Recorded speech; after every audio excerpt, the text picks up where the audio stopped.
இப்படி தண்ணீர் ஊற்றும் அந்த முறைமை இந்த நாட்களிலே தேவ ஆலயமும் இல்லை, அந்த மாதிரியான அனுசரிக்கும் வழக்கமும் இன்றைக்கு இல்லை. ஆனால் இன்றைக்கு வரைக்கும் யூதர்கள் கூடார பண்டிகையை 7 நாட்கள் தங்களுடைய வீட்டை விட்டு வெளிப்பக்கமாக கூடாரங்களை அமைத்து அதை அலங்கரித்து அவர்கள் அந்த 7 நாட்கள் எகிப்தியர் இடத்துல இருந்து 40 வருடம் தங்களுடைய முற்புதாக்கள் நடந்து வந்து கூடாரங்களிலே ஆங்காங்கே தங்கினதை அவர்கள் நினைவு கூறும்படியாக கூடார பண்டிகை இன்றைக்கும் ஆசரிக்கப்பட்டு கொண்டு இருக்கின்றது.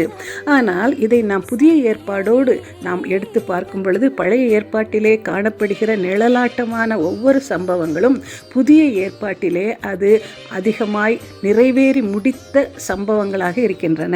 ஆண்டவராகிய இயேசு கிறிஸ்து இங்கே யோவான் 7ஆம் அதிகாரத்தில் 37ஆம் வசனம் சொல்லுது, பண்டிகையின் கடைசி நாளாகிய பிரதான நாளிலே, அதாவது அதுதான் அந்த கூடார பண்டிகையின் கடைசி நாளாகிய பிரதான நாளிலே இயேசு நின்று சத்தமிட்டு, ஒருவன் தாகமாயிருந்தால் என்னிடத்தில் வந்து பானம் பண்ண கடவன், வேத வாக்கியம் சொல்லுகிறபடி என்னிடத்தில் விசுவாசமாய் இருக்கிறவன் எவனோ அவன் உள்ளத்திலிருந்து ஜீவ தண்ணீருள்ள நதிகள் ஓடும் என்றார். தம்மை விசுவாசிக்கிறவர்கள் அடையப் போகிற ஆவியை குறித்து இப்படி சொன்னார். இயேசு இன்னும் மகிமைப்படாதிருந்தபடியால் பரிசுத்த ஆவி இன்னும் அருளப்படவில்லை.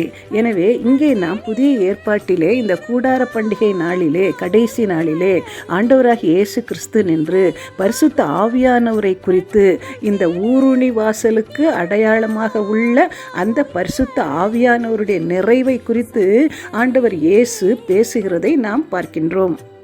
அது மட்டுமல்ல, இப்படி சீலோவாமிலிருந்து கொண்டு போகப்படுகிற அந்த தண்ணீரும் பானபலியாகிய திராட்சரசமும் ஊற்றுவது வேறு எதையும் அடையாளமாக காட்டுகிறது என்று சொன்னால், ஆண்டவராகிய இயேசு கிறிஸ்து அந்த இரட்சிப்பின் ஊற்றாகிய தன்னுடைய இரத்தத்தையும் கடைசி சொட்டு இரத்தத்தையும் ஜலத்தையும் சிந்தி நமக்கு சம்பாதித்து கொடுத்த அந்த ரட்சிப்பை காட்டுகின்ற ரட்சிப்பின் ஊற்றாக இந்த ஊருணி வாசல் அமைகிறது. இயேசு கிறிஸ்துவை விசுவாசிக்கும் பொழுது ரட்சிக்கப்படுகிறோம்.